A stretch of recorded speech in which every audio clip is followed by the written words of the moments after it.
Maybe that blacksmith could help him repair the lever.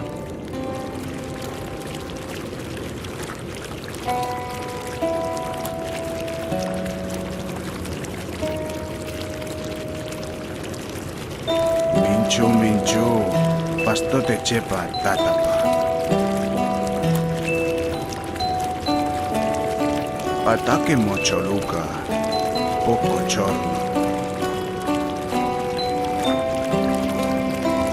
Patata borruño, charpica coco, sana chapanga. Chingu paloque migo, chalupa caranca, sale peto coque. In exchange for the repair, Teku would have to relight his furnace.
Ataque mocholuca, poco chorno.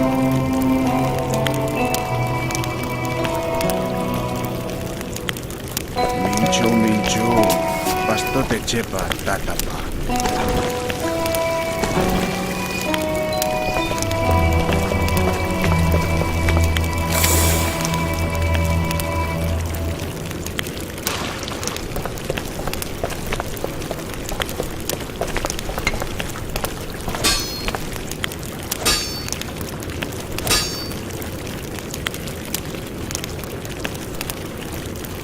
The blacksmith bid farewell to Teku with gratitude.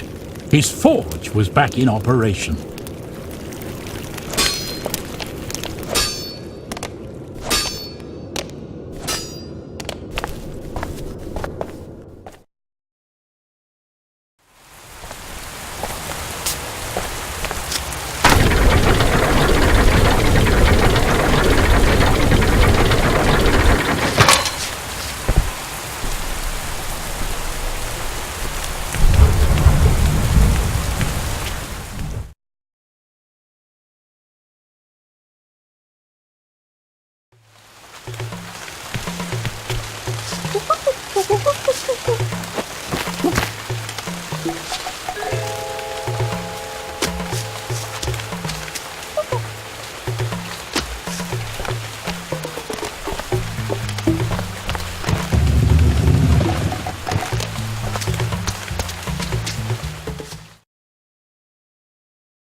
into the old artifact, a beam of light was projected on the great mural. There it was, a hidden painting.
Teku could now contemplate the painting fully.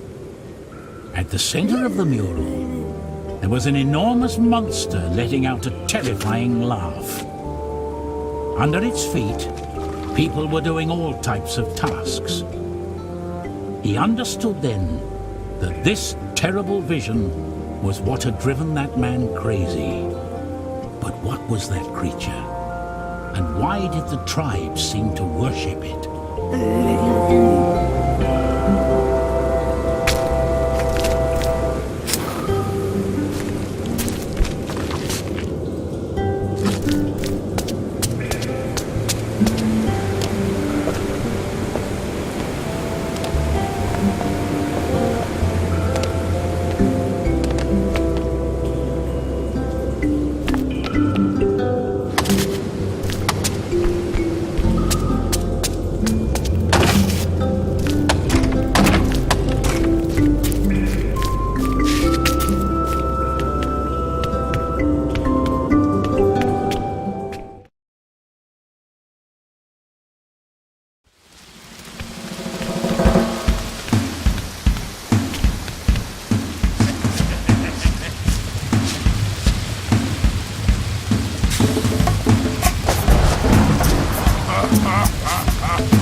Chuta kala!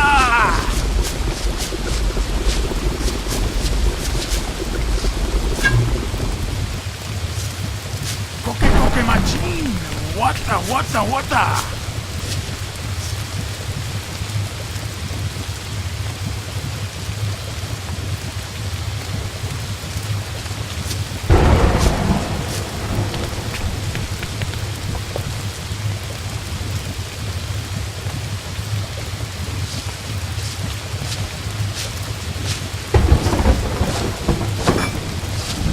chuta kala!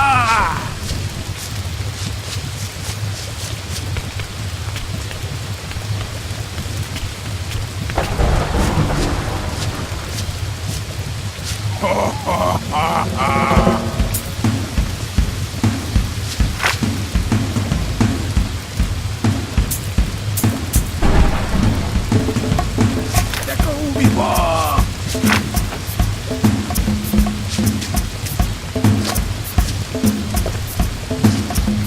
Koke machin!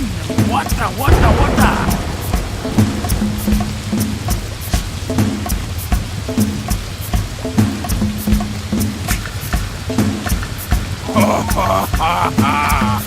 Teka ubi ba?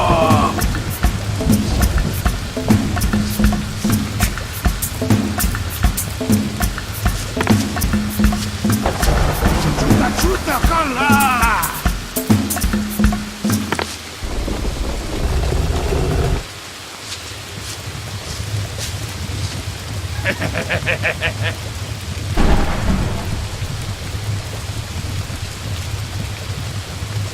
Koke machin! Wata!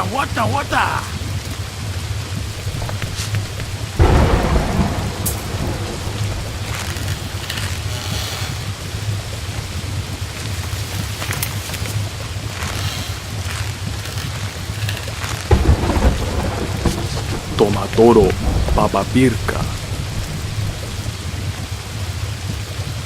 Mainobowen Checo. Chuta kala!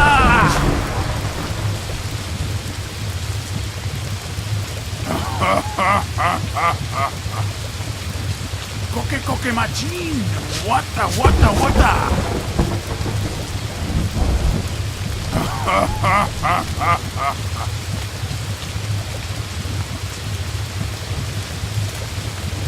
Teka ubi pa!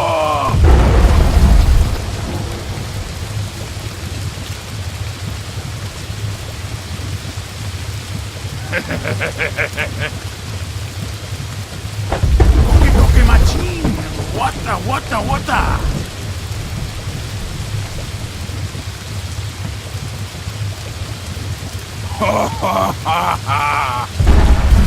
Chuta kala!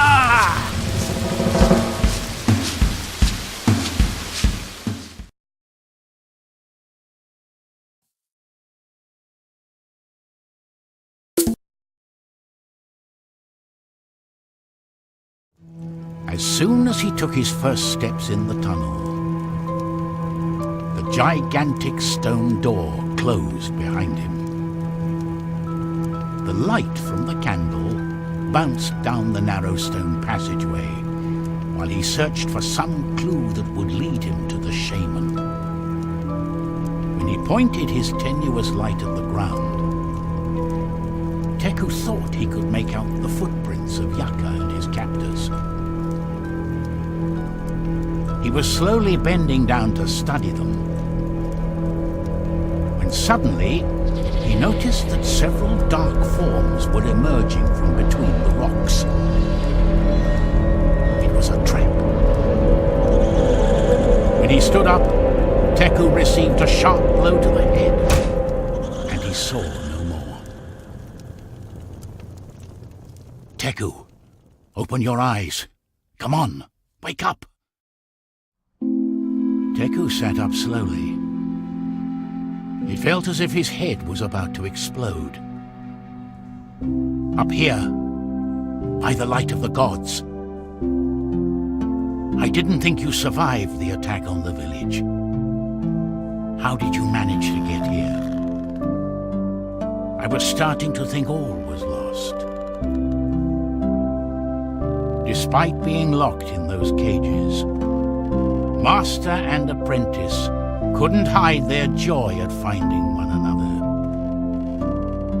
Teku told the shaman how some people had managed to survive the fire. He spoke of his adventure in the marshes, of how the monkeys had carried him in flight through the trees. Yaka was astonished by what his apprentice was telling him. They talked about this for a long time. Then Teku asked about the strange creature they all worshipped in the painting on the wall of the cabin.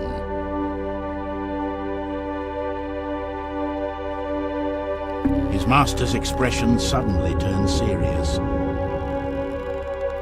as if it was something he would have preferred never to have to speak about. It all started long before your birth. As you know, our ancestors were born after the fourth destruction of the world. Since then, we've populated the earth and tried to honor the gods, whose wrath could bring on another cataclysm.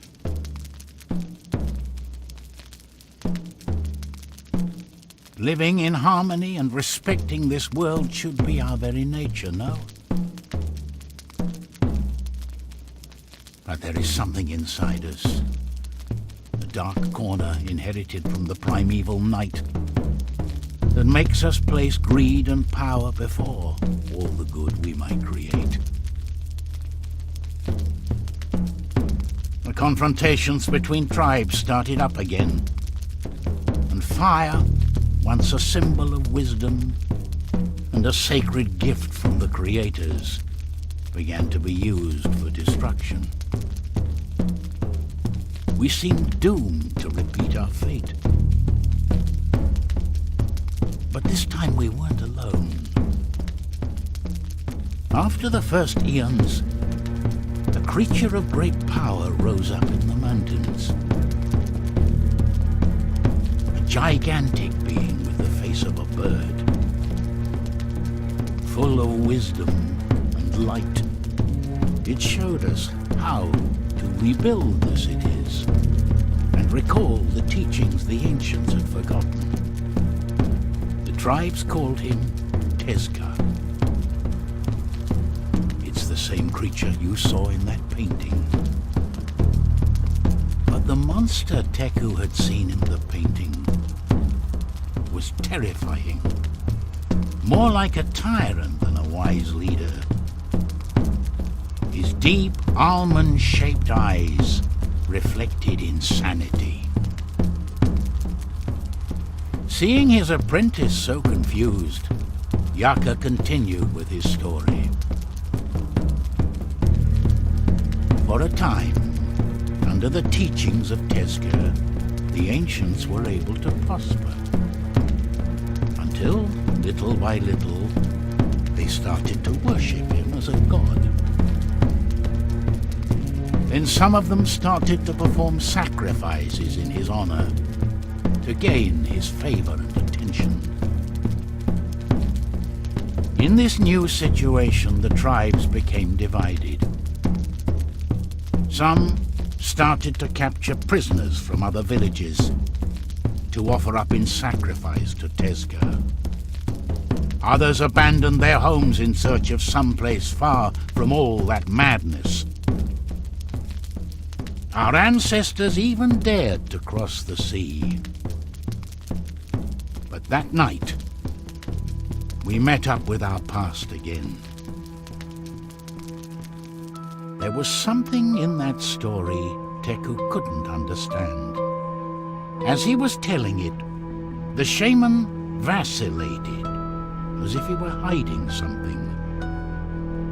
Why would a creature as wise and good as the one Yaka was describing allow itself to be seduced by terrible sacrifices?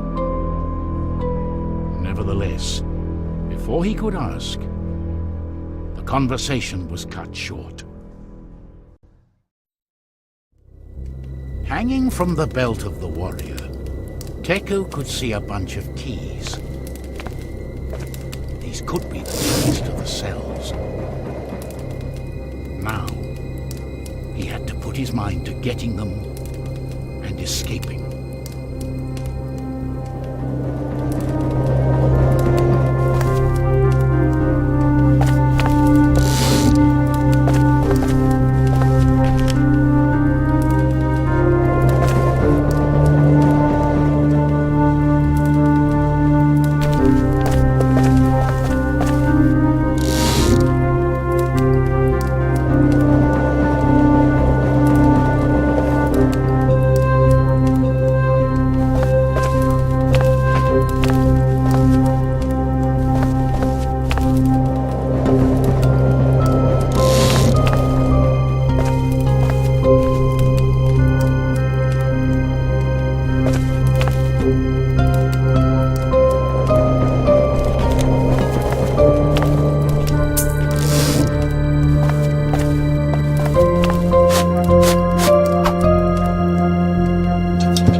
Chica pupú, chachachaca.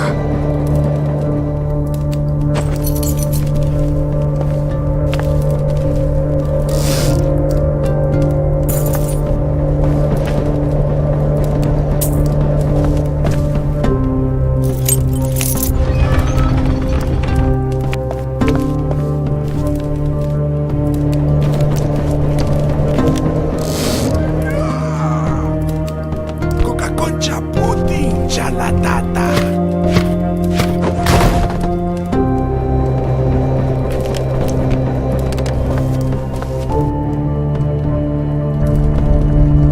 Quick, Deku, climb up here.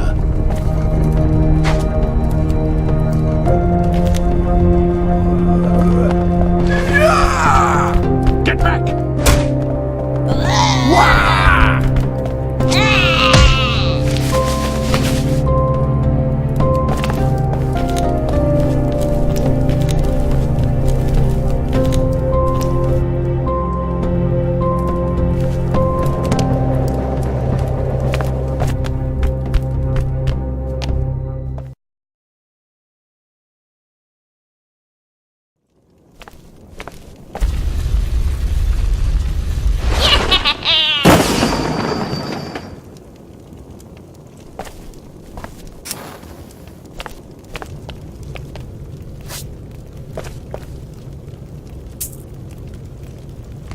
The mask seemed to fit perfectly onto the stone figure.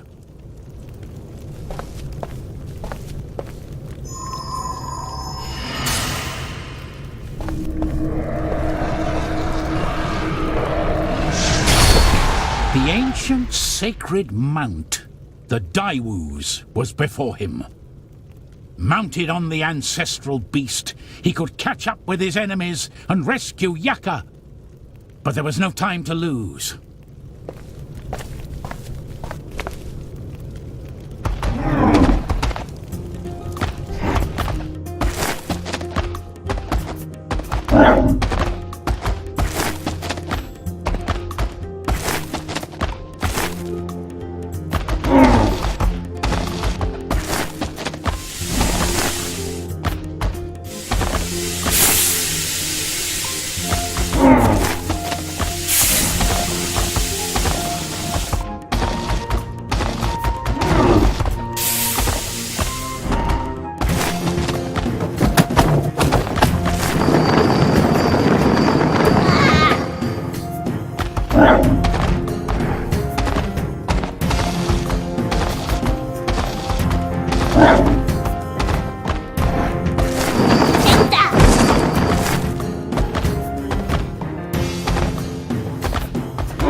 Waksha had taken Yaka inside the temple.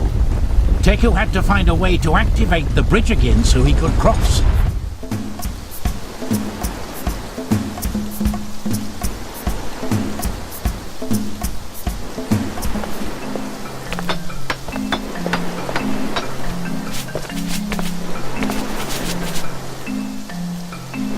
이렇게 patata chumpa. 연아, 또 빼봤어, 꼬마. 이름은 뭐예요? 거리스 mambo. 약간 웃어도 메탈리다.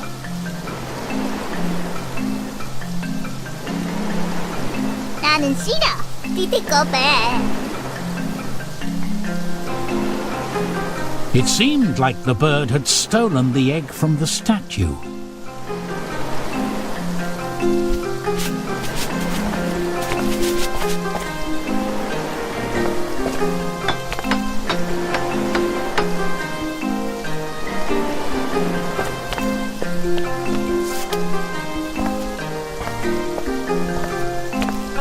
The Waksha had taken Yaka inside the temple.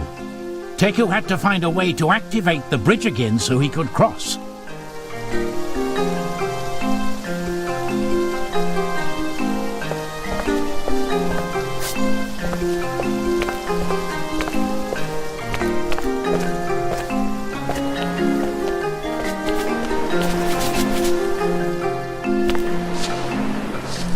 At first glance, Teku couldn't tell which egg was the one made of stone.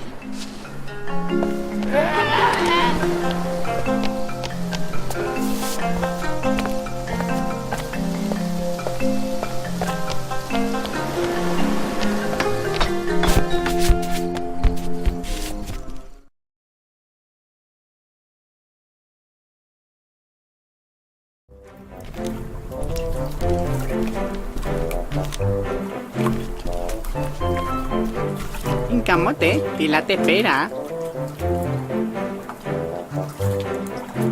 Ona con gouto. Nyuko pinalawangaga. Peko awakote gayo. Peko awakote gayo. Nyuko pinalawangaga. Ona con gouto. Incamote, Tila te espera. Ona con gouto. Those people were making offerings to the temple's cultists to avoid reprisals. If Teku left an offering like that, they would activate the bridge to pick it up, and he'd be able to sneak into the temple.